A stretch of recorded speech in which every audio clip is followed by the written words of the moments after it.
हम यहाँ पर यमुना के छठ घाट पर हैं। यहाँ पर ये बैरिकेड लगाए हुए हैं जिनका हमने विरोध किया था और प्रशासन को चेताया था कि तुम्हारा काम केवल ये है कि कोई व्यक्ति यमुना में डूब ना पाए और यहाँ सुरक्षा व्यवस्था बनी पाए। किंतु हम देख रहे हैं यहाँ मूर्ति विसर्जन में और फूल विसर्जन में बाधा डाली जा रही है। ये हिंदुओं का धार्मिक अधिकार है और किसी भी धार्मिक अधिकार में बाधा डालने का अधिकार किसी को नहीं है। हम यहाँ के द्वारा प्रशासन को चेतावनी देते हैं कि हमारी विसर्जित की हुई मूर्तियों को किसी भी तरीके से हानि न पहुँचाई जाए।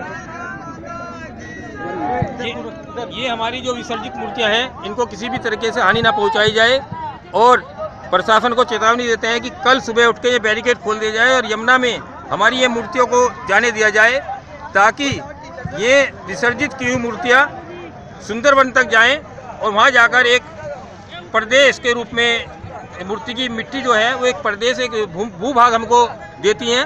पिछले 50 वर्षों में सुंदरवन डेल्टा के द्वारा हमें लगभग 50 किलोमीटर वर्ग भूमि बिना लड़ाई के मिली है और वो इन देवी प्रतिमाओं का ही कमाल है जिसके कारण हमें इतना बड़ा भूभाग मिला है।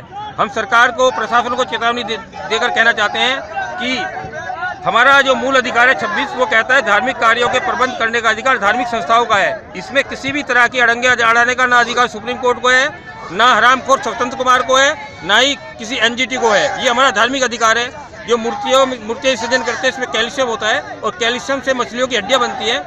हमारी माता बहनें भी गर्भावस्था में चूल्हे की मिट्टी इसलिए खाती थी कि उससे बच्चे की हड्डी बनती थी। इसी तरह से जो हम लोग मूर्ति विसर्जन करते हैं इसमें मिट्टी जो यमुना मैया में जाती है उससे खा कर यमुना की मछलियाँ अपनी हड्डियाँ बनाती है। बिना हड्डियों के मछलियाँ पैदा ही नहीं हो सकती, ना कछुए पैदा हो सकते हैं। इसी के साथ साथ जो फूल विसर्जन करते हैं उनके द्वारा उनको मछलियाँ खाती है, अपना शरीर बनाती हैं। इसी के अलावा जो प्लास्टिक होती है, प्लास्टिक की पन्नियाँ होती है, उनमें हाइड्रोकार्बन होता है, उसको खाकर भी मछलियाँ अपने पंख बनाती है, फर बनाती हैं। तो हमारा प्रशासन से अनुरोध है कि वो हमारे धार्मिक मामले में हस्तक्षेप ना करे, अन्यथा इसका नतीजे बहुत बुरे होंगे। हिंदू समाज यदि एक बार खड़ा हो गया तो 1857 की लड़ाई से ही वो पीछे नहीं हटेगा। 1857 में जो जंग हुआ था अंग्रेजों के खिलाफ वो इसीलिए हुआ था कि उन्होंने हमारे धार्मिक मामलों में हस्तक्षेप किया था।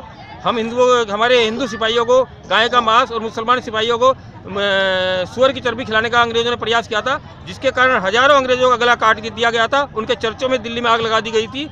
हम नहीं चाहते कि किसी तरह का झंझट हो, किसी तरह का बवाल हो। इसी के साथ साथ हम सुप्रीम कोर्ट के न्यायाधीशों को चेताना चाहते हैं कि वो अपनी हद में रहें, वो अपना काम देखें। तुम्हें शर्म नहीं आती? तुम गर्मियों में काला कोट पहनते हो, काला कोट पहन के तुम्हारा दिमाग गर्म हो जाता है। गर्मियों में काला कोट पहनकर तुम कपड़े का अपव्यय कर रहे हो। इस देश में लाखों गरीब लोग हैं जिनको कपड़ा नसीब नहीं हो रहा है, किंतु तुम गर्मियों में भी काला कोट पहनते हो। तुम अपना घर सुधारो। तुम कागज़ का अपव्यय करते हो, दोहरे स्पेस में लिखाई करते हो, कागज़ के पीछे की तरफ नहीं लिखने देते हो। दुनिया भर का कागज़ तुम अपने वाद विवाद में खर्च कराते हो। अपना घर तुम पे सुधरता नहीं है। 18 साल में फैसले देते हो, 20 साल तक 50-60 साल हो गए राम जन्मभूमि के फैसले को। उसके बावजूद भी तुम्हें शर्म नहीं है। तुम अपना घर तुम पे देखते हैं, दूसरा घर सुधारने चलो।